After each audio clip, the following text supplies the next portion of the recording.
Bonjour à tous, j'espère que vous allez bien les amis. Aujourd'hui, je vous emmène à la découverte de Contrexéville. Contrexéville est une petite ville qui compte 3190 âmes. Elle est située au nord-est de la France, dans l'ouest du département des Vosges. Il s'agit d'une commune qui est célèbre pour son eau, la Contrex. La ville est également connue comme étant une station thermale. Le maire de la commune est depuis mars 2014 Luc Gérec. En plus d'être maire, il est aussi conseiller départemental du canton de Vittel. Vittel, qui est une ville proche de Contrexéville, il n'y a qu'un peu plus de 5,5 km qui les séparent. Ces deux communes ont créé ensemble en 2010, le 1er janvier, la communauté de communes des sources de Vittel-Contrexéville. Et depuis 2017, la dénomination a changé, cela se nomme maintenant la communauté de communes Terre d'eau.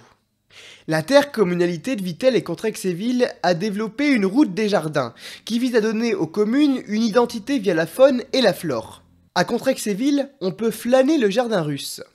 On peut aussi découvrir d'autres espaces naturels, comme par exemple le parc thermal. Il s'étend sur un espace de 4 hectares. La faune et la flore y sont très variées. La ville est d'ailleurs reconnue par le label Ville Fleurie depuis l'année 2015. À 2 pas de la ville, on peut découvrir un autre coin de nature. Cet endroit, c'est le site des lacs de la Folie. Il s'agit d'un magnifique lieu de promenade où on longe 2 lacs. Et l'eau est partout, même dans le centre-ville qui est traversé par le Ver. Sous la commune se trouvent des nappes phréatiques. L'eau est pompée dans plusieurs endroits dans la ville, mais pas uniquement. L'eau est également prélevée dans des villages aux alentours grâce à des stations de pompage qui appartiennent au groupe Nestlé. Ce groupe possède aussi un grand centre d'embouteillage de l'eau minérale à Contrexéville qui prend place sur une surface de 250 000 m². 900 personnes y travaillent. Chaque année, 600 millions de bouteilles y sont produites. Au centre de la ville, on aperçoit un grand bâtiment. Cette bâtisse, c'est le casino. Il a été construit en 1900 par l'architecte François Clasquin. Le lieu comporte une hauteur sous plafond de 6 mètres.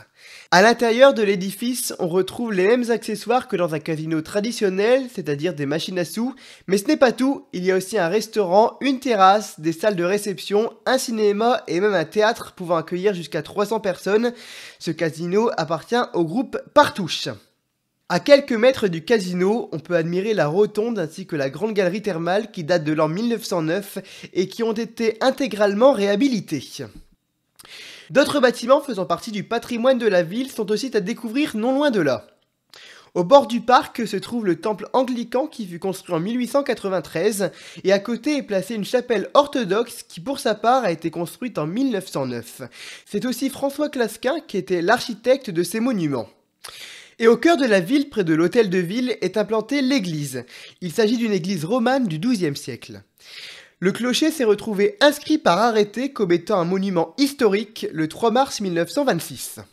Contrexéville accueille de nombreux visiteurs chaque année pour ses thermes. Le premier établissement thermal a été construit en 1760.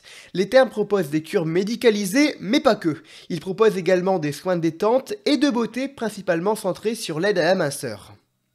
Dans cette commune se trouve aussi le siège social de la radio régionale Magnum La Radio.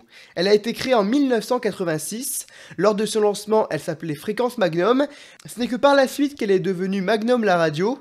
En 1995, la radio obtient de nouvelles fréquences à Épinal et à Neufchâteau.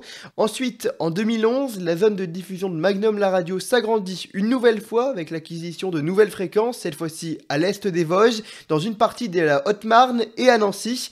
En 2017, la station devient la première radio dans les Vosges et dans l'agglomération d'Épinal. Merci beaucoup d'avoir regardé cette vidéo, on se retrouve très vite, à bientôt les amis, au revoir.